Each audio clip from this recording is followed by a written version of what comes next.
Assalamualaikum warahmatullahi wabarakatuh. Selamat pagi, salam sejahtera untuk kita semua. Om Santi Santi Santi Om, salam kebajikan. Selamat pagi anak-anak, bapak, calon siswa-siswi SMA Negeri 4 Tanjung Pinang. Mana dalam kesempatan yang bahagia ini, hari Selasa tanggal 14 Juli tahun 2020, di mana kita melaksanakan MPLS daring. Mudah-mudahan anak-anak semuanya dalam keadaan sehat walafiat. Salam sehat untuk kita semua. Dalam kesempatan yang berbahagia ini, Bapak akan sampaikan materi MPLS, yaitu tentang tata krama dan tata tertib di sekolah. Pada dasarnya, tata tertib dan tata krama di sekolah adalah suatu keutuhan, kesatuan yang mengatur kehidupan kita sehari-hari di dalam lingkungan sekolah. Tata krama dan tata tertib sekolah dibuat berdasarkan nilai-nilai dan norma-norma tingkah laku kehidupan kita sehari-hari di dalam lingkungan sekolah. Mudah-mudahan dengan tata krama dan tata tertib sekolah menjadikan contoh, menjadikan tolok ukur, dan dijadikan untuk pegangan kita bersama dalam mengarungi kehidupan baik di sekolah maupun di tengah masyarakat. Berkaitan dengan tata krama dan tata kelas yang baik, termasuk juga tata tertib, kita mulai dari norma-norma sopan santun, etika, kebiasaan, bergaul, bermasyarakat. Mudah-mudahan semuanya bisa kalian pakai dengan sungguh-sungguh dan dengan bertanggung jawab. Di dalam tata krama dan tata tertib sekolah tak lepas dari guru, siswa, dan pegawainya. Yang disebut dengan guru adalah seseorang yang diberikan tugas tanggung jawab untuk memberikan ilmu, mengajar dan mendidik untuk anak didiknya. Kemudian yang disebut dengan siswa adalah calon siswa-siswi SMA Negeri 4 yang secara sah terdaftar dalam keanggotaan sebagai siswa-siswi SMA Negeri 4 Tanjung Pinang dan sah diperbolehkan untuk mengikuti kegiatan-kegiatan dari awal hingga akhir. Dalam hal ini yang akan kita bicarakan adalah pasal pertama, yaitu tentang kehadiran dan pulang sekolah. Kehadiran di sekolah kita yaitu tepat pukul 7 waktu Indonesia bagian Barat. Namun jangan datang tepat pada waktu jam 7, namun jam 7 kurang 15 menit siswa-siswi semuanya Bapak harapkan sudah berada di lingkungan sekolah. Adapun nanti tepat pukul 7 kurang 10 menit atau tepatnya jam 6.45 atau jam 7 kurang 15 menit pintu akan ditutup oleh petugas sekolah. Kemudian jam 6.50 atau jam 7 kurang 5 menit akan dinyanyikan lagu kebangsaan Indonesia Raya. Untuk siswa-siswi diharapkan semuanya walaupun dimanapun berada di lingkungan sekolah, baik di dalam kelas, di luar kelas, di kamar mandi, di WC, di kantin, semuanya tegap untuk menyanyikan lagu Indonesia Raya. Kemudian tepat pukul 7 Bapak dan Ibu guru akan hadir di kelas-kelas masing-masing untuk menyampaikan materi pembelajaran pada hari itu. Kemudian pelajaran dimulai pada pukul 7, diawali dengan literasi. Oleh karena itu siswa-siswi semuanya diharapkan membawa buku untuk membaca literasi selama 30 menit. Setelah jam 7.30 menit pelajaran akan dimulai dengan mata pelajaran masing-masing. Nah, berikutnya untuk balik sekolah, karena kita masuk bervariasi untuk hari Senin khususnya, yaitu hari Senin ada upacara, maka baliknya akan diperlambat, yaitu kurang lebih pukul 13.30 atau jam 4.30. Itu khusus untuk hari Senin. Untuk berikutnya normal. Dan berikutnya yang perlu Bapak sampaikan yaitu tentang baju seragam sekolah. Baju seragam sekolah Bapak bedakan atas dua, yaitu baju pokok dan baju harian. Yang disebut dengan baju pokok adalah baju yang dikenakan pada hari Senin dan Selasa. Karena hari Senin ada pelaksanaan upacara bendera, di mana siswa-siswi semuanya harus menggunakan baju seragam lengkap. Baik itu mulai dari topi, dasi, ikat pinggang warna hitam, kemudian kaos kaki warna putih, sepatu warna hitam. Nah, itu untuk mempersiapkan diri dalam rangka mengikuti upacara hari Senin atau upacara bendera.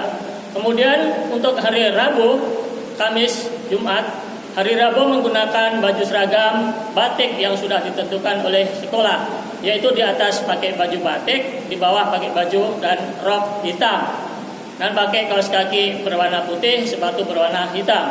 Kemudian hari Kamis menggunakan baju seragam pramuka lengkap, dibarengi dengan kacu pramukanya, lamba pramukanya, lambang sekolah kita dan seterusnya. Pakai sepatu tetap hitam, kaos kaki juga hitam. Kemudian hari Jumat, hari di mana kita sebagai umat Islam, umat beragama, dan yang non-Muslim juga menyesuaikan memakai baju kurung Melayu yang sudah ditentukan oleh sekolah. Kemudian baju khusus yang lain yaitu baju olahraga. Baju olahraga dipakai di mana Bapak dan Ibu guru yang mengajar mata pelajaran olahraga maka disiapkan bawa dari rumah. Baju olahraga tidak diperbolehkan dibawa dari rumah, harus dibawa di bawah tas sendiri kemudian ganti di sekolah. Itu untuk mempersamakan untuk semuanya. Berikutnya, baju tidak boleh menggunakan atau potongan-potongan sendiri, tidak boleh digunting atau dicutbray atau dipas body sehingga membentuk lekuk-lekuk tubuh yang tidak indah dilihatnya. Berikutnya pasal kedua yaitu rambut, kuku, tato, make up dan seterusnya. Untuk rambut khusus untuk pria, untuk siswa-siswi yang laki-laki tidak boleh gondrong, tidak boleh dikucir, tidak boleh potong gundul dan tidak boleh dicodet. Nah, untuk ukuran laki-laki dikatakan panjang apabila disisir ke depan mengenai atau tidak melebihi alis mata. Disisir ke kanan dan ke kiri tidak boleh melebihi daun telinga. Dan disisir ke belakang tidak boleh melewati kerah baju kita. Nah, itu tadi untuk ukuran rambut. Sekarang kuku. Karena kuku itu letak sumber penyakit, maka oleh karena itu semua siswa dan siswi tidak diperbolehkan memelihara kuku, alias kuku harus pendek. Nanti rutin berkala akan kami adakan razia kuku. Berikutnya tato. Tato itu biasanya anak-anak kita ini latah, biasanya suka iseng. Baik tato cat permanen maupun tato lukisan tidak diperbolehkan untuk diadakan tato di badan atau di tubuh siswa-siswi semuanya. Kemudian make up khusus untuk remaja atau untuk siswa-siswi putri kita tidak boleh memakai make up berlebihan atau istilahnya kata orang norak. Tidak boleh pakai gloss, tidak boleh gincu, alis mata, eyeshadow dan seterusnya. Itu tidak diperbolehkan dipakai di sekolah. Nah, untuk yang berikutnya pasal ketiga yaitu tentang program kita berseri, di mana berseri itu bersih, sehat, rapi, indah. Yang disebut dengan bersih yaitu di tiap kelas diadakan piket kelas atau membuat tim piket yang dimana akan mempersiapkan, akan dibersihkan secara berkala oleh kelompok-kelompok piket tertentu. Dimulai dari lantai, meja dan kursi ditata, kemudian ventilasi, horden. Kemudian memperhatikan juga spedol, memperhatikan penghapus, termasuk juga memperhatikan papan absensi siswa. Setelah itu baru untuk mempersiapkan diri untuk siap menerima pembelajaran itu sendiri. Kemudian setelah bersih, kemudian kesehatan. Bahwa di negara kita dan di dunia sekarang ini dalam keadaan COVID-19 atau yang disebut dengan Corona. Oleh karena itu wajib untuk siswa-siswi semuanya Bapak sarankan untuk melakukan 3 hal. Yang pertama pakai masker, yang kedua rajin cuci tangan, dan ketiga jaga jarak. Oleh karena itu anjuran pemerintah secara nasional dan anjuran pemerintah di dunia. Mudah-mudahan anak-anak Bapak tidak menemui gejala, mudah-mudahan selamat, sehat, walafiat. Amin. Kemudian yang terakhir keindahan. Bersih, sehat, rapi, indah. Nah, kerapian biasakan usahakan tampil beda. Cek rambutnya, sisirannya. Kalau untuk laki-laki disisir rapi, tadi sudah Bapak sebutkan tidak boleh gondrong, tidak boleh dikucir, tidak codet. Untuk wanitanya yang non muslim, bagi yang muslim biasanya ditutup dengan jilbab. Yang non muslim harus diikat, disisir rapi dengan pengikat rambutnya.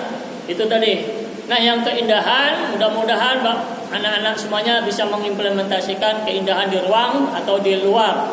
Di dalam khususnya memperhatikan tapak meja guru, memperhatikan hordennya dan seterusnya. Nah, pasal yang keempat yaitu tentang kehadiran. Kehadiran di sekolah kita ini di SMA 4 ini mengacu kepada 90% tatap muka di jam efektif. di mana siswa-siswi kurang dari 90% tatap mukanya akan menjadikan permasalahan ketika nanti untuk kenaikan kelas. Nah, dari 90% akan dihitung per semester. Jadi setiap semester tidak boleh kurang dari 90% tatap muka atau kehadiran. Untuk sementara ini kita ini berkegiatan daring. Nanti kalau sudah hari-hari normal seperti biasanya itu harus diperhatikan. Itu tentang kehadiran. Jadi dikatakan tidak hadir atau tidak masuk sekolah boleh apabila memberikan kabar ke pihak sekolah melalui orang tua kepada guru piket atau wali kelasnya masing-masing. Kalau ditulis dengan surat harus tanda tangan orang tua, yang tidak boleh ditipu atau ditiru tanda tangan orang tuanya, itu termasuk peniruan atau pemalsuan identitas. Oleh karena itu orang tua harus bertanggung jawab. Nah, yang berikutnya, kalau melewat HP atau mass media yang lain harus orang tua via telepon langsung, tidak boleh kirim SMS atau WA. Itu tidak dibenarkan karena lewat WA atau SMS bisa dipalsukan, orang tua tidak mengetahui. Orang tua setahunya dari rumah ke sekolah, katanya tidak sampai sekolah. Dianya ngetik SMS atau WA ke gurunya bahwa dia sakit dan seterusnya. Tahunya dia meninggalkan sekolahan. Nah, itu tentang kehadiran. Nah, kehadiran diterima atau tidak masuk boleh diterima ketika katakan dia sakit, harus ada surat keterangan sakit dari dokter atau dari puskesmas yang bersangkutan. Nah, berikutnya pasal ke-6 yaitu pasal tentang sopan santun dalam pergaulan. Alangkah indahnya dan baiknya kalau putra-putri Bapak ini, Ananda semuanya bertegur sapa datang masuk ke sekolah mulai dari gerbang. Nanti ada Bapak Ibu guru menjemput kalian, yang bawa kendaraan tolong turun, kemudian salaman dengan Bapak Ibu gurunya yang menyambut kamu itu, tegur sapa salam, berikan senyuman kepada guru. Dan yang non muslim dia usahakan selamat pagi dan seterusnya. Itu tanda bukti kita ada adab dan sopan santun. Nah, dalam pergaulan tepiki dilarang di dalam dunia pendidikan di sekolah ini. Oleh karena itu biasa saja kalau sekarang waktunya sementara tidak diperkenankan untuk salaman langsung, boleh salaman dengan gaya-gaya tertentu. Yang penting kita merasa sopan santun dalam pergaulan. Nah, yang pasal berikutnya pasal 7 tentang upacara bendera dan peringatan hari-hari besar nasional. Untuk upacara hari Senin khususnya upacara bendera, untuk Ananda semuanya tepat pukul 7 sudah berada di lapangan upacara tanpa Bapak Ibu guru menjemput ke kelas-kelas. Kalian sudah harus mencari barisannya masing-masing, menjajar seperti yang sudah ditentukan. Mulai dari kelas 10, kelas 11 dan kelas 12 itu untuk upacara. Usahakan bagi yang upacara yang belum memiliki seragam sekolah memakai seragam sekolah asal. Yang penting ada topi, ada dasi. Kalau masih belum punya seragam SMA menggunakan atas putih, bawah celana atau rok menggunakan warna hijau SMP atau biru SMP. Lengkap dengan ikat pinggang, dengan topinya, dengan dasinya, kaos kaki warna putih, sepatu warna hitam untuk siap mengikuti upacara hari Senin. Nah, upacara secara hikmat akan kita ikutin bersama-sama. Mudah-mudahan kalian bisa tertib, itu merupakan hak bela negara setiap anak bangsa. Nah, yang berikutnya pasal ke-8 tentang kegiatan keagamaan. Di sekolah kita di SMA 4 ini, SMA Negeri 4 ini, setiap hari Jumat secara bergantian berkala diadakan kegiatan keagamaan sesuai dengan agama kita masing-masing. Yang muslim ada di lapangan upacara dengan mendengarkan ceramah tausiah, mendengarkan hiburan dari siswa-siswi sekalian. Diawali dari kelas 10, kelas 11 dan kelas 12 bergiliran atau bergantian. Nah, ini kegiatan keagamaan. Kemudian pasal yang ke-9 kegiatan ekstrakurikuler. Ekstrakurikuler ini biasanya diikuti di luar jam pelajaran. Dilaksanakan dimulai pada pukul 2 setelah sholat Jumat sampai dengan pukul 15.30 atau setengah 5. Jadi ketika setengah 5 semua kegiatan dihentikan alias boleh meninggalkan tempat atau pulang, itu dianggap selesai. Nah, untuk ekstrakurikuler itu ada ekstrakurikuler wajib dan pilihan. Yang dikatakan wajib untuk semua kepramukaan atau pendidikan kepramukaan itu adalah wajib. Yang lainnya ada 11 ekstrakurikuler yang bisa kalian pilih sesuai dengan hati nurani Anda. Boleh olahraga, boleh kesenian, boleh keagamaan dan seterusnya. Olahraga banyak macam. Ada bola kaki, badminton, karate, silat dan seterusnya. Ada tari, ada paduan suara. Silakan nanti Anda pilih sendiri. Kemudian yang terakhir tentang kendaraan roda 2 untuk Anda semuanya. Kendaraan dan HP tidak diperkenankan membawa kendaraan ke sekolah bagi yang belum memiliki SIM.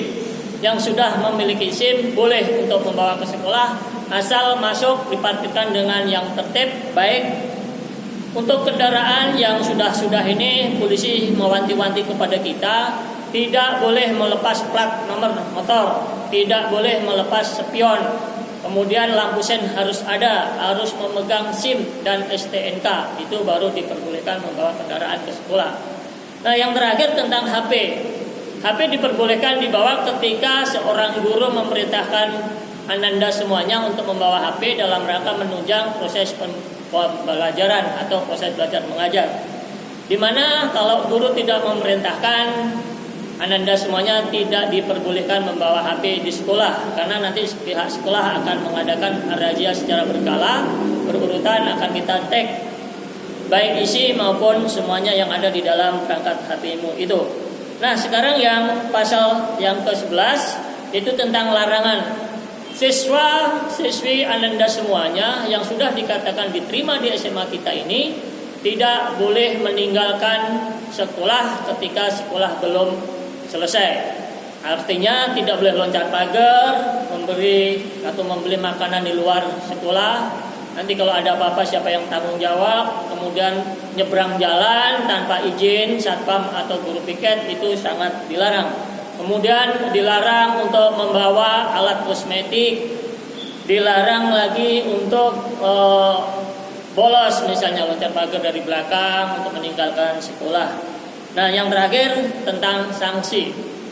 Sanksi akan diberikan sesuai dengan tingkat kesalahan Ananda sekalian. Mudah-mudahan dari awal sampai akhir tidak mendapatkan permasalahan atau kesalahan sehingga tidak diberikan sanksi. Sanksi dapat berupa teguran, tulisan, lisan, dan dapat berbentuk skorsing. Bahkan yang paling berat sekalipun bisa diberikan perhentian atau dikembalikan kepada orang tuanya. Berikutnya, untuk sanksi ini akan dihitung dengan skala poin. Poin 1 sampai 5 nanti ada ditempel di masing-masing kelas untuk kalian perhatikan. Misalnya tidak pakai seragam, poin 1. Misalnya merokok, khusus untuk merokok di SMA kita ini, SMA 4 Tanjung Pinang ini, untuk sudah dijadikan percontohan di sekolah-sekolah lain di luar SMA 4. Ketika siswa kedapatan merokok nanti tidak diproses, namun dia dikembalikan kepada orang tua alias dikeluarkan. Oleh karena itu dilarang keras untuk Ananda semuanya tidak boleh atau tidak diperkenankan merokok di sekolah. Nah, itu tadi yang bisa Bapak sampaikan. Mudah-mudahan Ananda semuanya tata tertib dan etika tata krama ini bisa dijadikan iktibar, bisa dijadikan tolok ukur di sepanjang Ananda semua menjadi siswa, baik di sekolah maupun di rumah. Bapak, akhiri dari saya, tak lebih dan tak kurang. Wabillahi taufiq wal hidayah. Wassalamualaikum warahmatullahi wabarakatuh. Salam sehat untuk kita semuanya. Terima kasih.